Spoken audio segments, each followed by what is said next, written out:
आप देख रहे हैं डार्क फाइल्स। तो चलिए बढ़ते हैं आज की इस कहानी की ओर। 25 दिसंबर साल 2007 ये वो तारीख थी जब हमें ऑफिस से कुछ दिनों की छुट्टी मिली।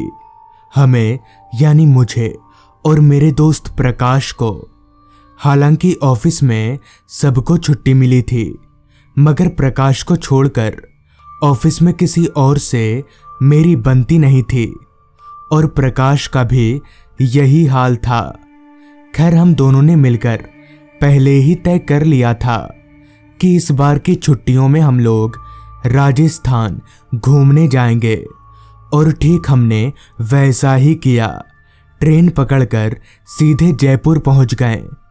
हमने 3-4 दिन जयपुर अच्छे से घूमा और क्योंकि हम दोनों के पास अभी भी काफी वक्त था, इसलिए हमने सोचा जब इतनी दूर आ ही गए हैं तो एक बार अजमेर शरीफ होकर आते हैं। क्योंकि ये प्लानिंग अचानक हुई थी, इसलिए जल्दबाजी में हमें बस का सहारा लेना पड़ा। बस में हमारे अलावा ज्यादा लोग नहीं थे और अगर थे भी तो शायद वो लोग अजमेर शरीफ नहीं जा रहे थे। बस की हालत भी कुछ खास अच्छी नहीं थी, शायद इसलिए ज्यादा लोग इस बस में चढ़े नहीं। तब शाम के 7 बज रहे थे, अंधेरा हो चुका था और ठंड हर पल अपनी इंतहा को पार कर रही थी। जयपुर से अजमेर शरीफ करीब 2-2.5 घंटों का रास्ता है। पता नहीं क्यों, लेकिन मुझे उस खटारा बस में नींद आ रही थी, मगर मैं सो नहीं रहा था इस डर से कि एक तो अनजान जगह है, अगर हम सो गए तो पता नहीं कब कौन सा चोर आकर हमारा सामान ले जाए। नींद के मारे फूल चुकी मेरी आंखों को देखकर प्रकाश बोला, ऐसे झपकियां क्यों ले रहा है? सो जाना, मैं हूं। प्रकाश की ये बात सुनकर मेरी परेशानी खत्म हो गई और मैं आंख बंद करके सो गया। फिर जब मेरी आंख खुली तो मुझे बहुत तेज ठंड लग रही थी। आंख खोलकर देखा तो बस एकदम खाली हो चुकी थी। मेरे और प्रकाश के अलावा बस में कोई पैसेंजर नहीं था। तभी मैंने प्रकाश की तरफ देखते हुए पूछा, भाई, बाकी के लोग कहाँ गए? तो प्रकाश बोला, सब उतर गए, जिसको जहां उतरना था सब उतर गए। इसी दौरान जब मेरी नजर खिड़की से बाहर गई तो देखा कि बस जिस रास्ते पर चल रही है उसके दोनों तरफ सिर्फ खुला मैदान और रेगिस्तान है। चांद की रोशनी में वो नज़ारा मुझे बहुत अच्छा लग रहा था। लेकिन तभी मैंने एक बात पर गौर किया कि ड्राइवर को बस काफी तेज चलाने की बहुत जल्दी है, जैसे उसे यहां से जल्दी ही निकलना हो। इस पर मैंने ड्राइवर को टोकते हुए कहा भी, अरे भाई साहब, आराम से बस चलाओ यार, इतनी जल्दी क्या है? इस पर कंडक्टर बोला, भाई साहब, आप नहीं जानते, ये रास्ता ठीक नहीं है। यहां से जितना जल्दी निकल जाएं उतना अच्छा है। मुझे लगा शायद कंडक्टर लुटेरों की बात कर रहा होगा, मगर मैं गलत था। बस अभी उस वीरान रास्ते पर चल ही रही थी कि तभी अचानक ही बस का बैलेंस बिगड़ने लगा और बस लुढ़कती हुई कुछ आगे जाकर एकदम से रुक गई। बस का इंजन चालू ही था, मगर बस आगे नहीं बढ़ रही थी। लिहाजा ड्राइवर और कंडक्टर एक टॉर्च लेकर बस से नीचे उतरे। उन दोनों के साथ ही साथ मैं और प्रकाश भी नीचे उतरे और ड्राइवर और कंडक्टर के साथ पीछे की तरफ जाने लगे। बस के पीछे पहुंचकर हमने देखा कि बस के दोनों टायर पंचर हो चुके हैं। ये देखकर मुझे काफी हैरानी हुई, आखिर बस के दोनों टायर एक साथ में ही कैसे पंचर हो सकते हैं। तभी प्रकाश ने कंडक्टर से कहा, एक्स्ट्रा टायर तो होगा ना आप लोगों के पास? चलिए, हम आपकी कुछ मदद कर देते हैं।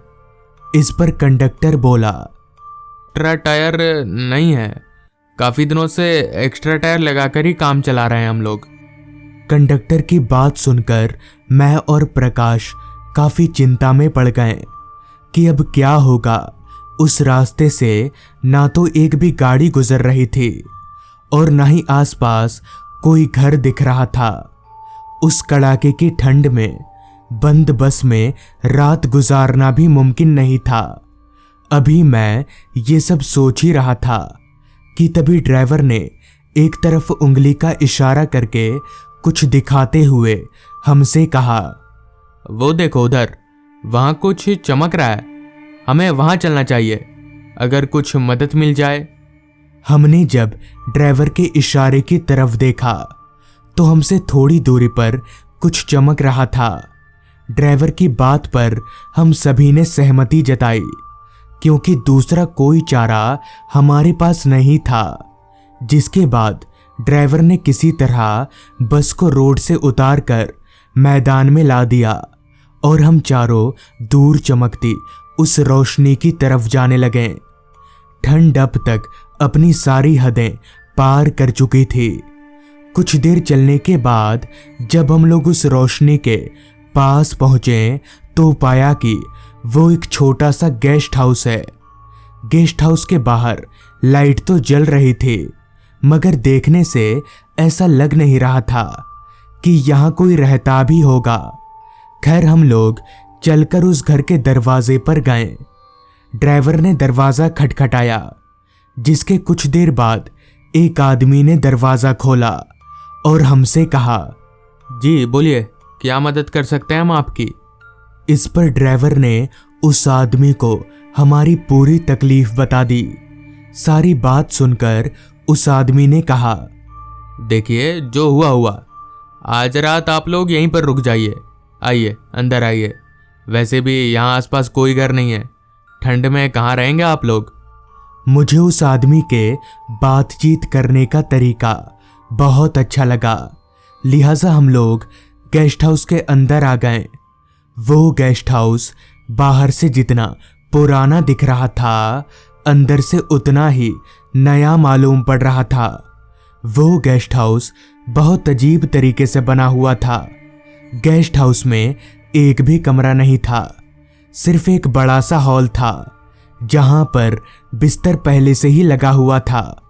खैर हम सभी वहीं पर लेट गए, मगर जैसे ही मैं जमीन में लगे उस बिस्तर पर लेटा तो मुझे ऐसा महसूस हुआ जैसे मैं बिस्तर पर नहीं बल्कि किसी रेत के टीले पर लेटा हुआ हूं, जो कि मुझे बहुत अजीब बात लगी।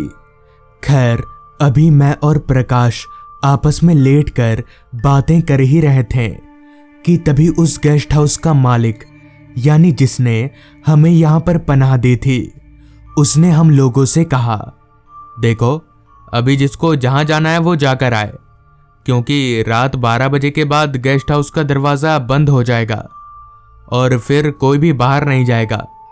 मैंने घड़ी में वक्त देखा तो रात के 11:30 बज रहे थे।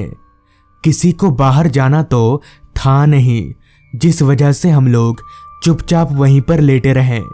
ड्राइवर और कंडक्टर तो बिस्तर पर गिरते ही सो गए थे, मगर मुझे और प्रकाश को जरा भी नींद नहीं आ रही थी।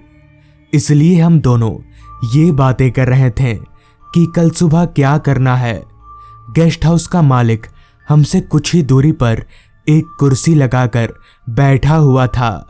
यूं ही बात करते करते अब हम दोनों को काफी वक्त हो चला था।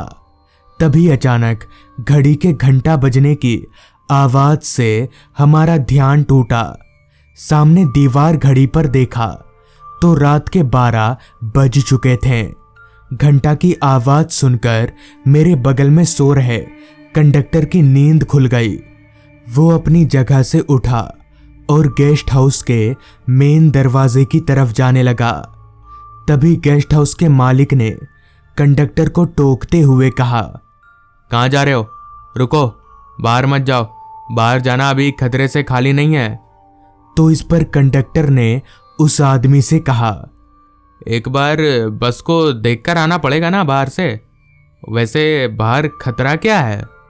इस पर गेस्ट हाउस के मालिक ने कहा, आधी रात का वक्त है, तुम यहाँ के बारे में नहीं जानते।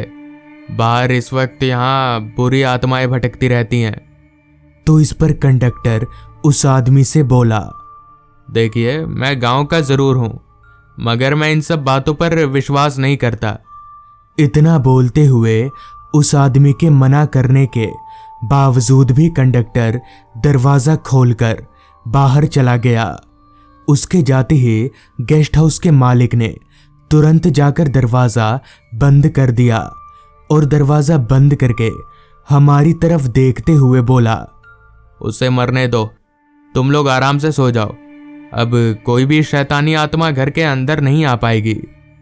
अभी उस गेस्ट हाउस के मालिक ने इतना कहा ही था कि तभी बाहर से कंडक्टर के चीखने चिल्लाने की आवाजें आने लगी। आवाज सुनकर प्रकाश और मैंने दरवाजा खोलने की कोशिश भी की, मगर गेस्ट हाउस के मालिक ने हमें ऐसा करने से मना कर दिया और चुपचाप सोने के लिए कहा। उस वक्त हम मजबूर थे, जिस वजह से हम लोग चुपचाप अपनी जगह पर जाकर सो गए। अगली सुबह जब मेरी आंख खुली तो मैं दंग रह गया, क्योंकि हम किसी गेस्ट हाउस में नहीं बल्कि खुले बालू के मैदान में सोए हुए थे। मैंने तुरंत प्रकाश और ड्राइवर को उठाया तो वो लोग भी हक्का बक्का रह गए, मगर उसके बाद जो हमें दिखा वो और भी ज्यादा हैरान कर देने वाला था। हमसे कुछ ही दूरी पर कंडक्टर की आधी खाई हुई लाश पड़ी हुई थी। ये देखकर हम सब काफी डर गए। बाद में हमें कहीं से पता चला कि बहुत पहले वहां पर एक गेस्ट हाउस हुआ करता था जो प्रताप नाम के एक आदमी का था, मगर उसके गेस्ट हाउस के बाहर बहुत सी आत्माएं भटकती थीं, पर वो आत्माएं गेस्ट हाउस के अंदर कभी नहीं आती थीं। मगर पता नहीं कैसे प्रताप उन आत्माओं के चंगुल में फंस गया और उसकी मौत हो गई। तब से प्रताप की आत्मा और वो सारी बुरी आत्माएं आज भी वहीं भटकती रहती हैं। लेकिन प्रताप मरने के बाद भी आज तक लोगों की मदद करता है। चूंकि ये बात काफी पुरानी थी, इसलिए कोई भी ठीक से बता नहीं पाया, मगर इतना तो पक्का है कि उस रात प्रताप की आत्मा ने ही हमारी मदद की थी। तो दोस्तों, ये थी आज की कहानी। अगर आपको ये कहानी अच्छी लगी हो तो चैनल को जरूर सब्सक्राइब कर लें। तो मैं आपका दोस्त आर्यन जल्द ही मिलूंगा आपसे ऐसी ही एक कहानी के साथ।